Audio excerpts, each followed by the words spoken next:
So hi all, இன்னைக்கு exercise 2.2ல fifth some பார்க்க போகிறோம். சரியா? பார்க்குறக்கு எது ரொம்ப டஃப்பான சம் மாதிரி இருக்கும், பட் ரொம்ப ரொம்ப ஈஸியான சம். ஃபர்ஸ்ட் நமக்கு என்ன கொடுத்துருக்காங்க? p1 to the power x1 into p2 to the power x2 into p3 to the power x3 into p4 to the power x4. இதோட வேல்யூ என்னவா? 1,13,400. இப்போ நம்மள அவங்க என்ன கேக்குறாங்க? where p1 p2 p3 p4 are primes in ascending order, சரி, and x1 x2 x3 are integers. Find the value of p1 p2 p3 p4 x1 x2 x3 x4. ஒன்றும் இல்லை, இதுதான் இந்த டேர்ம்ஸ் தான் கேட்குறாங்க. p1 p2 p3 p4 x1 x2 x3 x4. ஒண்ணுமே இல்லை, ரொம்ப ஈஸியா இந்த சமானங்கள்லாம். இப்போ இந்த நம்பர் எடுத்துக்கோங்க, 1,13,400 எடுத்துக்கோங்க. இதை ஃபேக்டரைஸ் பண்ணுங்க. ஸோ லாஸ்ட் என்ன இருக்கு? ஸோ பிரைம்ஸ் p1 p2 p3ங்கிறது பிரைம்ஸ் அப்படின்னா பிரைம் நம்பர் அப்படின்னு அர்த்தம். ஸோ அதுவும் அசெண்டிங் ஆர்டர்ல இருக்கான். ஸோ என்னங்கிறது உங்களுக்கு நான் கிளியரா சொல்றேன். சரி, ஃபர்ஸ்ட் லாஸ்ட்ல 0 இருக்கு இல்லையா? ஸோ அப்போ 2 டேபிள்ல போடுங்க. 2 டேபிள்ல போட்டீங்க அப்படின்ட்டுனா 5 6 7 00. அகைன் 2 டேபிள்ல போடுங்க. 2 8 3 5 0. அகைன் 2 டேபிள்ல போடுங்க.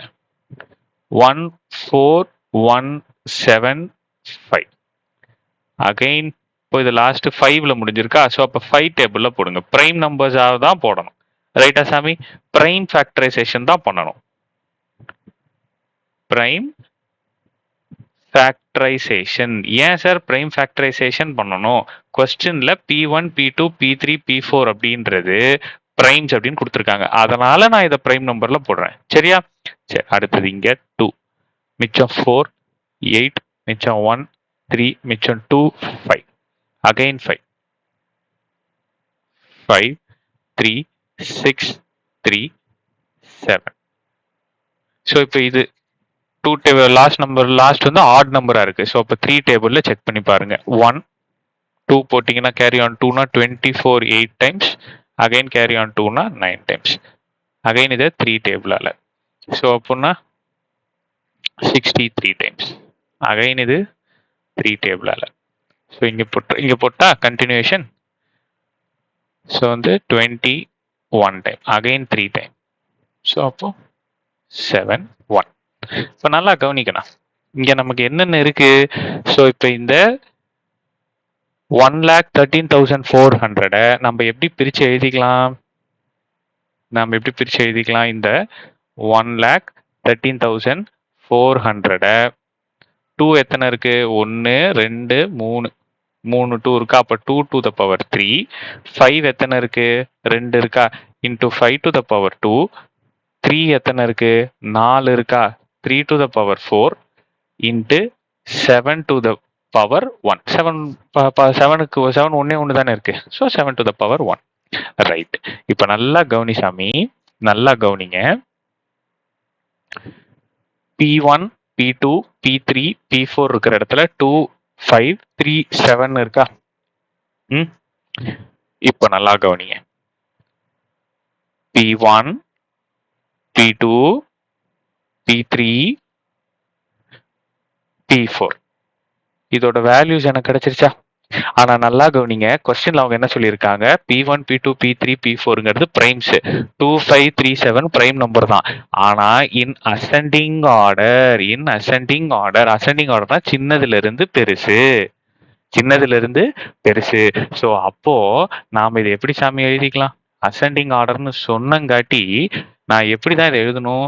1,13,400 இஸ் ஈக்குவல் டு ஃபர்ஸ்ட் 2 தானே சின்னது, அதுக்கு அடுத்தது 3, அதுக்கு அடுத்தது 5, அதுக்கு அடுத்தது தான் சாமி 7.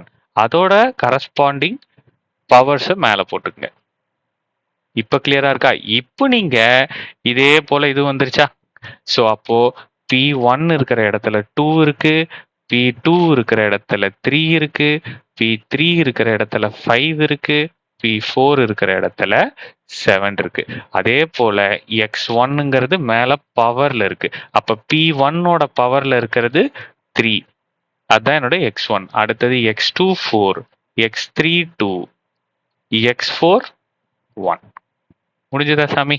கிளியரா இருக்கா? புரியுதா? ஸோ இதான் அந்த பிரைம்ஸ் இன் அசெண்டிங் ஆர்டர். ஏன் சார் இது இப்படி இதை சொல்றீங்க அப்படின்னா, இப்போ இங்க நல்லா கவனிங்களேன். நம்ம பசங்க என்ன பண்ணுவீங்க அப்படின்னா 1,13,400 உடனே 10ன்னு போடுவீங்க ஈஸியா போடுறதுக்கு. ஆமாவா? அப்ப ஈஸியா போட்டா இப்படி வரும். இப்படி போடக்கூடாது. ஏன்னா 10ங்கிறது பிரைம் நம்பர் கிடையாது. 10ங்கிறது பிரைம் நம்பர் கிடையாது. ஸோ அதனால இங்க நீங்க ஃபேக்டரைஸ் பண்ணும்போதே பிரைம் நம்பர்ல ஃபேக்டரைஸ் பண்ணிக்கணும். புரியுதா சாமி? ஈஸியா இருக்கா அப்போ? ஸோ நெக்ஸ்ட் டைம் பார்க்கலாம். தேங்க்யூ.